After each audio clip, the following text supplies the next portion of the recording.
Here is a bookkeeping system for the executive who wants a graphic picture of business operations on his wall. Handsome and practical, these ProdTrol wall charts keep the executive up to the minute on how each salesman is doing or on the status of every operation in production control.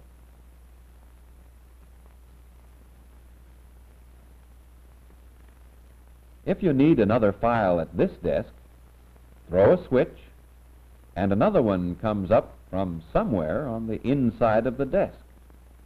The File-O-Matic desk saves you the trouble of going to the files or opening drawers.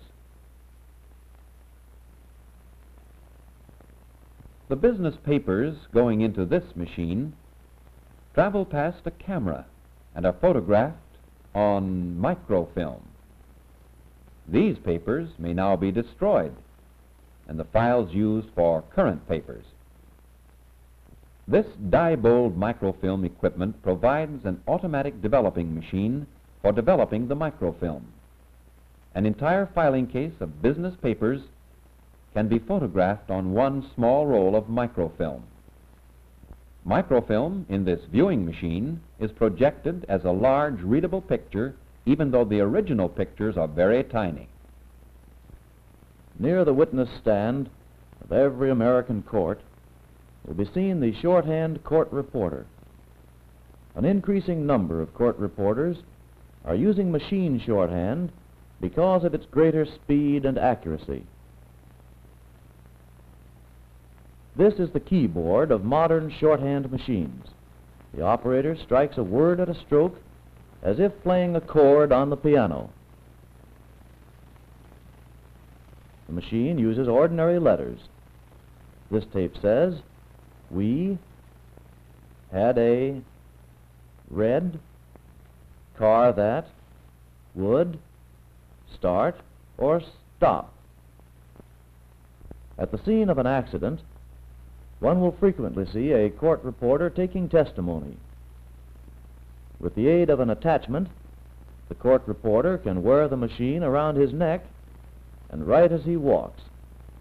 In this way, he can take testimony from injured people in hospitals without being in the way of doctors or nurses. Machine shorthand is fast, accurate, and easy on the operator. Dictating machines have gone electronic. The speaking tube is passé. Dictating machines now use microphones. This court reporter is reading machine shorthand notes into an electronic dictating machine in order to facilitate transcription. The microphone on the desk carries his voice to the machine where it is recorded on the wax cylinder. Modern electronic recorders may also be connected easily to the telephone so that a permanent record may be made of telephone conversations. A newcomer to the business world is the Pierce electronic wire recorder, designed to be used as a dictating machine. The dictator speaks into a microphone, and his voice is magnetically recorded on a stainless steel wire. The length of the wire is such that more than 2 hours of dictation can be recorded on a single spool. These spools of wire are later transcribed by typists who listen through earphones connected with identical machines. A turn of a switch will also give the dictator immediate playback.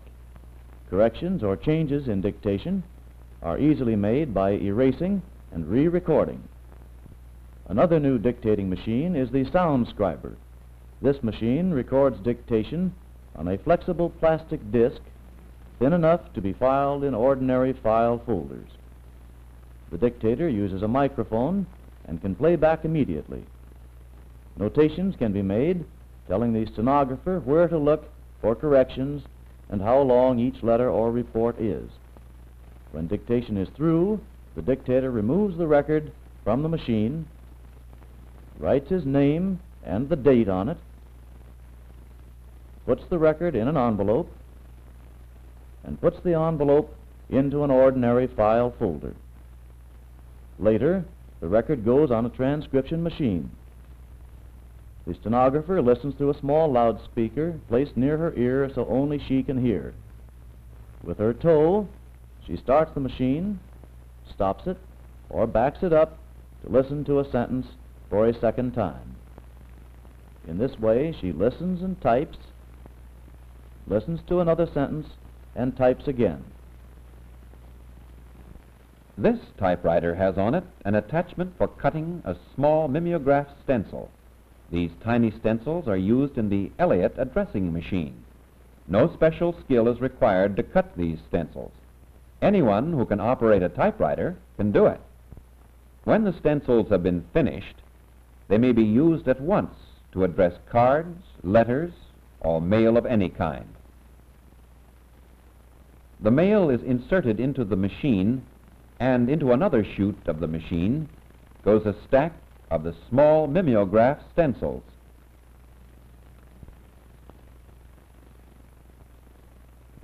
A turn of the switch, and the rest is automatic. The name and address on each stencil is printed on a piece of mail. The stencil is cleaned and returned to its stack, ready for use at a future time. These same stencils can be used in still another machine for writing checks or listing the names of employees on payrolls. The finished payroll is more accurate and has been done more quickly than original typing. This graphotype machine is an important part of the more widely known addressograph.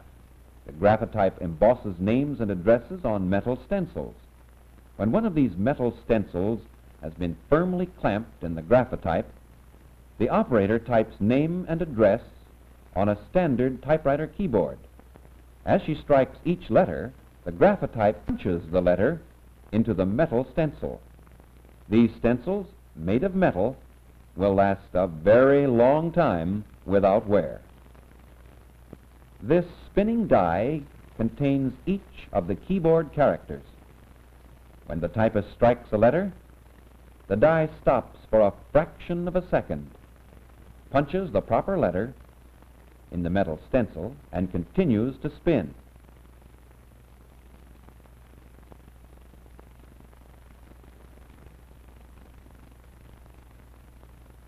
The finished metal stencil has name, address, and code number embossed permanently in the metal. The stencil is now inserted in a frame. The stencil, in its frame, is now ready to be used in any addressograph machine. A large number of these frames can be inserted in the addressograph at the same time. From this point on, the addressing of mail is an automatic process. The addressograph does the tedious job of typing names and addresses accurately and cheerfully, as well as at low cost. Many business offices requiring large quantities of form letters or advertising now use the lithographic method of printing. These simplified offset or lithographic presses can turn out complex office forms at the rate of 5,000 copies per hour. This Davidson duplicator will print from typing, drawings, or photographs. The office form now being printed is coming from a rubber relief cut. Here is a photograph being printed from a metal offset plate. These machines are entirely automatic and do a job which can scarcely be distinguished from the finest printing, even though the work is done in an average office by average office workers. Even the job of folding letters has been reduced to a mechanical process. This Davidson folder will fold business letters or forms in any desired fold, ready to be mailed or stuffed into an envelope. Now here is a typewriter with a long carriage. It is the engineering model of the Varityper. It will type on an engineering drawing 10 feet wide, and more than that, it will type in almost any size or style of type desired. Such a machine can be used to type names of cities or rivers on large maps. This standard model Varityper is widely used for cutting mimeograph stencils or for typing original documents which are to be printed by the lithographic process. The amazing feature of this machine is the fact that its type can be easily removed by the operator and replaced by another set of type of a different size and style. Watch this operator change her type.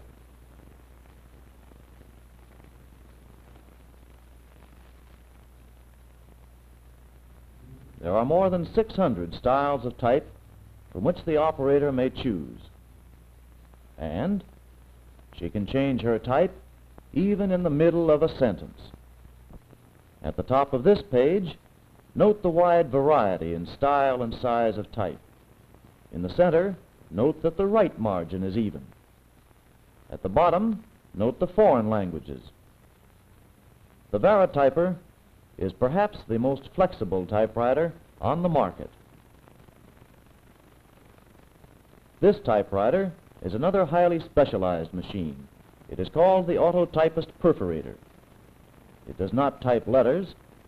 Instead, it punches holes in a paper roll that looks like a player piano roll. Each letter on the keyboard punches a hole in a different position. When finished, these rolls are threaded into the Autotypist machine, which is attached to these 3 typewriters. The typist types in name and address, presses a button, and the machine types an original letter. In this way, form letters can be typed automatically, and the finished product looks exactly like a personal, individually typed letter.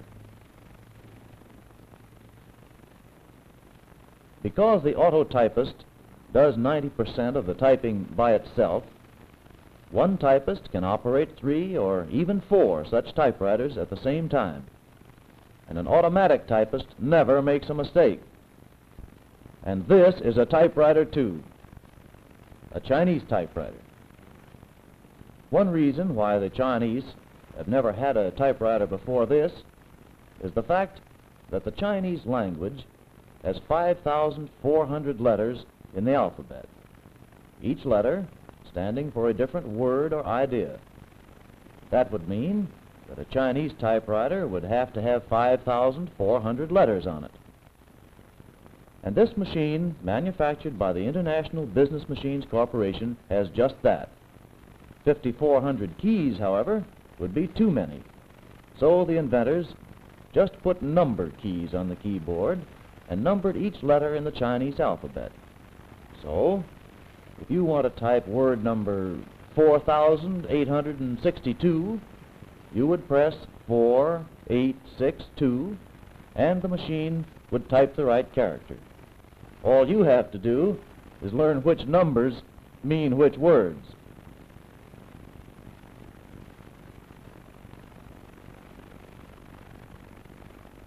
This sample of Chinese typing says, 第一架电动花纹打字机，这架打字机有5400个字，包括英文字母。打字机是近代。Charming, friendly, vivacious, and what's more, a world champion.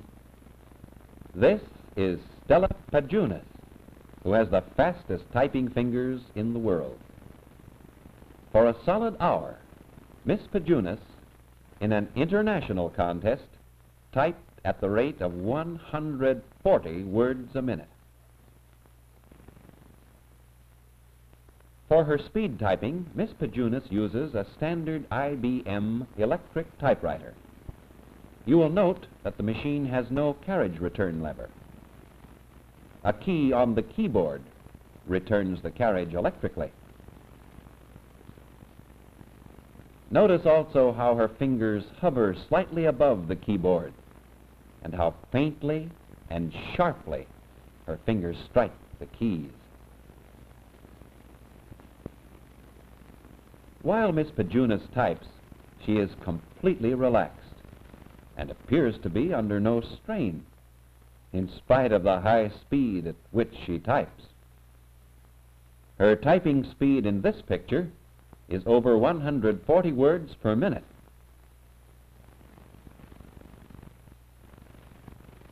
For the beginning typist, Miss Pajunas has several suggestions. Learn to relax when you type. Keep an erect, comfortable position and learn to type with a quick, sharp, sure stroke. Continuity, too, is important.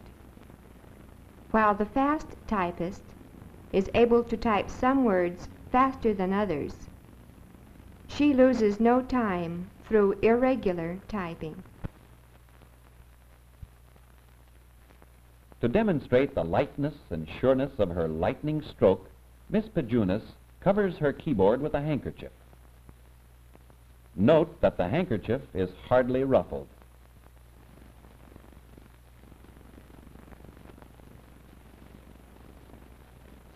Samples of her typing are even, well arranged, and without error. As an amateur just out of school, Miss Pajunas won not only the novice and amateur world championship titles, but the world's professional titles as well.